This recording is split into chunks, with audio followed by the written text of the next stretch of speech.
So, hey everyone, in this video, we'll discuss the field service systems, the leading ones for 2026.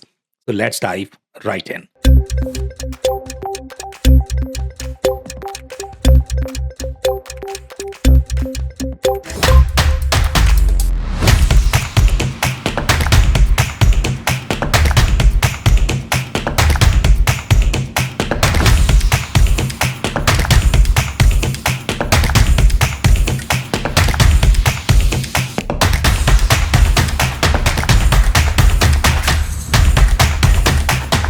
My name is Sam Gupta. I am principal at Elevate IQ. Elevate IQ is the independent technology advisory firm. We help our clients with technology strategy, system selection, change management. On that note, let's go back to today's topic, which is the top field service-centric systems in 2026. Before we look at the list, we are going to discuss some of the decision factors, and these decision factors will help you evaluate and compare these platforms. So first off, this is supposed to be a best of breed field service management category. There are a lot of different ERP systems. They are going to claim that they have field service capabilities, but that might be far more intertwined, interconnected. So if you care for best of breed, then these systems could be a great fit. We don't consider any ERP-centric modules as part of this list. So one of the criteria that we have for this list is it has to be independent category. It has to be best of breed category.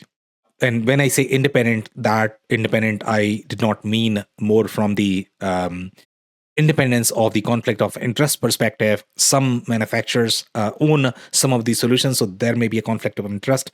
Independence is used, the term independent is also used from that context, so I'm not discussing that. I am simply talking about the best of breed installation, so you might want to keep that in mind. Now, some of the other decision factors, you're looking at suite versus best of breed. So if you care for suite, then there are some other capabilities that you need to pay attention to. I'll be touching on all of that when I discuss each of these platforms.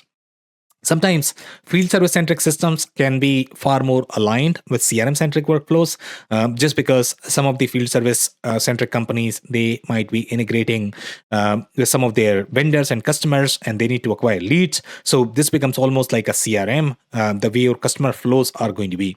Even for some companies, for example, let's say if you compare this with manufacturers are going to have three different verticals. One is going to be your machine, then you are going to have parts, then service and rental. For the services, you are still going to be very customer facing. For those use cases, the field service category might align themselves with CRM, e-com, and we are going to discuss all of those vectors, which solutions are aligned with CRM and which are not, which might be designed for slightly more backend-centric capabilities.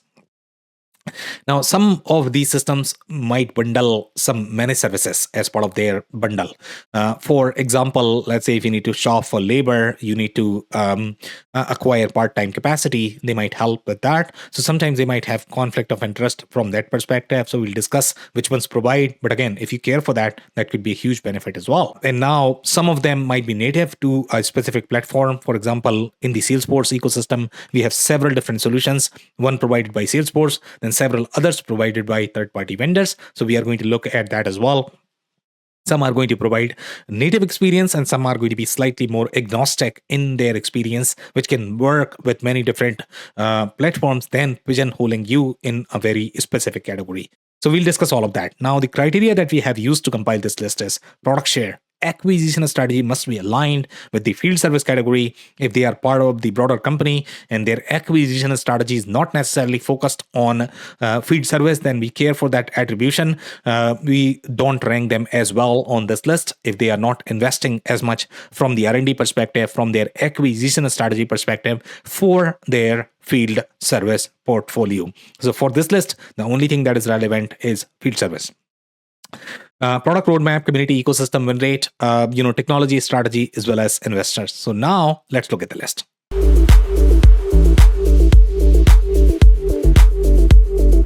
Number 10 on our list is Jobber. And Jobber is a very light solution for those home service startups. And there are many different solutions on this list that are targeted primarily for those home services startup. For the most part, if you are, let's say, on QuickBooks, then this could be a great fit.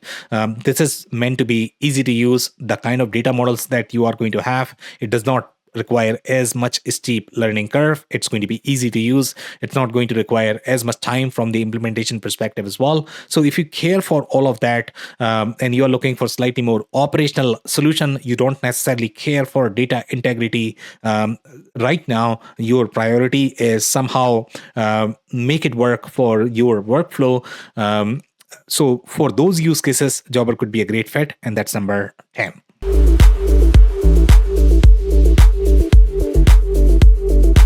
Now, number 9 on our list is Oracle Field Service. And Oracle Field Service is designed for a very different use case, very different purpose if you compare this with Jobber. Jobber is a very lightweight solution, very lean from the data model, process model perspective. It's designed for users that might not be as sophisticated. For the most part, when you start your journey, you are probably going to start with something like Jobber, and you would not move from Jobber directly to your Oracle Field Service. That may be too much of a leap. So you would go for slightly more mid-market centric solutions, and we'll discuss those in a second. But Oracle Field Service would be the enterprise solution when you are trying to combine many different field service business models. Your processes are very complex. You are trying to host your global field service processes as part of one solution. Then your Oracle Field Service solution is probably going to be a great fit. It will also be a great fit when you have many different solutions as part of your portfolio. From the Oracle's perspective, you are on Oracle ERP and you are looking for tighter alignment with that, then that could be a great fit. Now, when you are going to have these complex enterprise use cases from call handling, dispatching, etc., all of those use cases are supported. You are going to have GPS routing, and now you are also going to have some of the agentic capabilities that Oracle is investing heavily. So you are going to get all of that, as part of this one as well. But again, this is not necessarily designed for those SMBs looking for easier to use solution. It might not be the best fit for them, and that's number 9.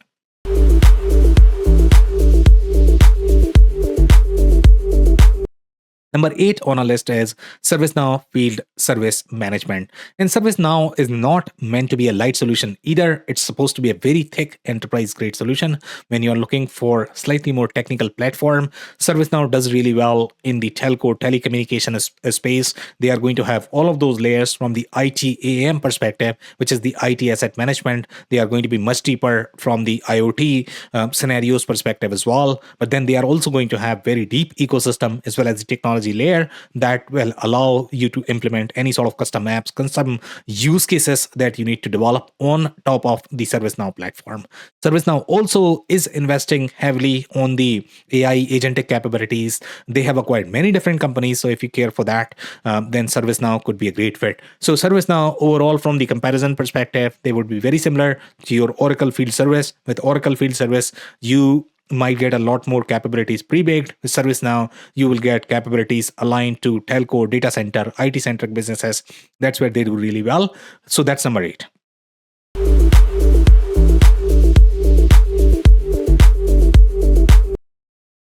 Number 7 on our list is Service Fusion. And Service Fusion, compared to the other platforms that we have received, is going to be much bigger from the smaller solutions. For example, if you compare this with Jobber. Now, Service Fusion is also prevalent in the home services space. Home services is a very different vertical compared to several other ones. For example, manufacturing is a different field service vertical. Service Fusion or Jobber, they might not be able to support all of that. Service Fusion might be far more relevant in spaces where you are also going to require a lot more e-commerce exposure. So if you care for that alignment between your e-commerce platform and field service, you're looking for one vendor that can do both, then Service Fusion could be a great fit, just because they are part of the same portfolio. The same portfolio company owns both of those. Traditionally, Service Fusion used to be really good, but now they are part of private equity. So all of the challenges that you generally get from the private equity perspective, you are probably going to see it with them as well, that they might not be as friendly. They might be doing nickel and dime for every single service. Again, depending upon where you are in terms of your maturity, sometimes when you deal with smaller software vendors, they are far more flexible with their consulting effort. Sometimes they might be able to throw a lot of support and consulting for free. If you care for all of that, then Service Fusion may not be the best bet. For the most part, Service Fusion, the private equity that owns the solution, they are not as big, so they are not investing as much from the R&D front. Some private equity companies do that; they are not investing as much, so you might not see as much product innovation as you are going to find with several other solutions on this list. So that's number 7.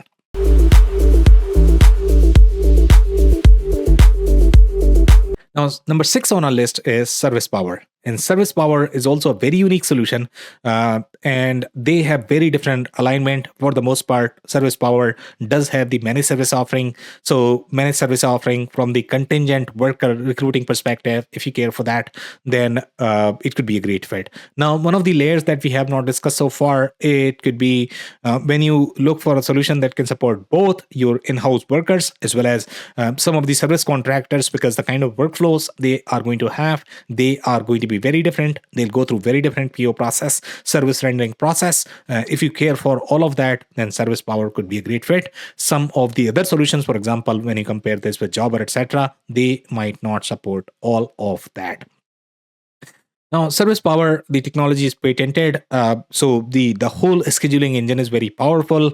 Other solutions on this list used to use their technology for their scheduling engine, but for the most part, when you look at the ecosystem presence, the kind of integrations that you are going to find, for example, let's say if you compare this with Service Titan, they might not have all of that. So depending upon what you care for, Service Power could be a great fit. When you are looking for those managed services, you are looking for a leaner platform that might not have as much capabilities from the suite perspective, and you are looking at this more from both of the service worker types, whether they are going to be employed by you or by the service providers. In those use cases, Service Power could be a great fit, and that's number 6.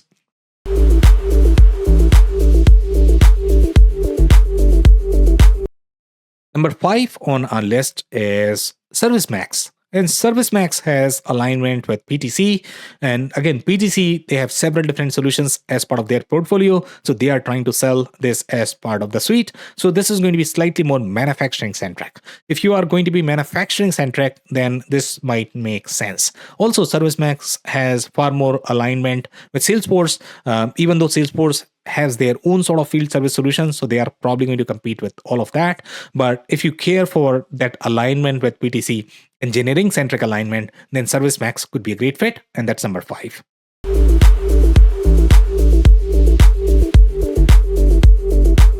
Number 4 on our list is Microsoft Dynamics 365 Field Service. And again, this is part of that Microsoft Dynamics 365 portfolio. So it can support a lot of different processes independently of the ERP processes. So it's a completely isolated tool that is designed for field service centric processes. Now, this can sit on top of whether you are Business Central or FNO or Finance and Supply Chain, or whatever name you use for that specific product. It can work with both of those. But for the most part, this particular tool is going to have very enterprise-centric processes. It also has very deep alignment with the Microsoft CRM. So if you care for that, if you are on Microsoft CRM, you are also looking for field service capabilities, then this could be a great solution.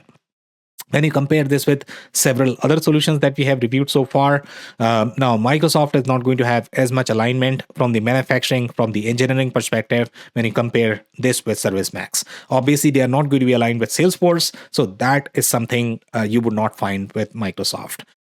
Just because they are rivals. And then some of these smaller solutions, when you compare this with, for example, Jobber, obviously this is much bigger, much thicker in terms of the processes, the kind of business models that they can support, the kind of data as well as process models that they are going to have as part of their processes is going to be very different. So that's number 4.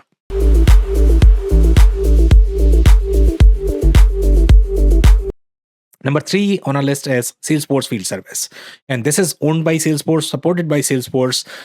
Even though Salesforce is going to have many different ISVs as part of their portfolio, ServiceMax is one of them. This is the one that they own. Now, Salesforce Field Service may not be as rich, at least when you look at the alignment from several different processes. But Salesforce Field Service could be a great fit when you are on Salesforce CRM, looking for Salesforce experience and looking for one vendor that can manage all of your processes. In those cases, Salesforce Field Service could be a great fit. But again, it's not as easy solution compared to some of the other SMB solutions that we have reviewed so far. If you care for all of that, then Salesforce Field Service may not be the great fit. So that's number three.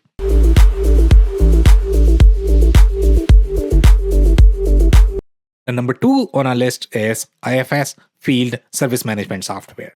IFS Field Service is best of breed field service solution.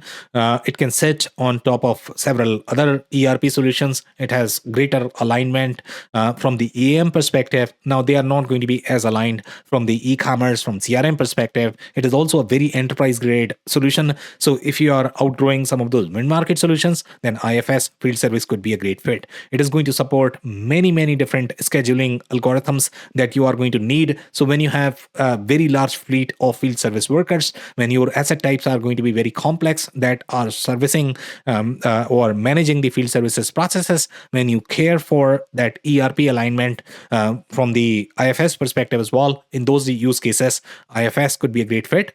And that's number two.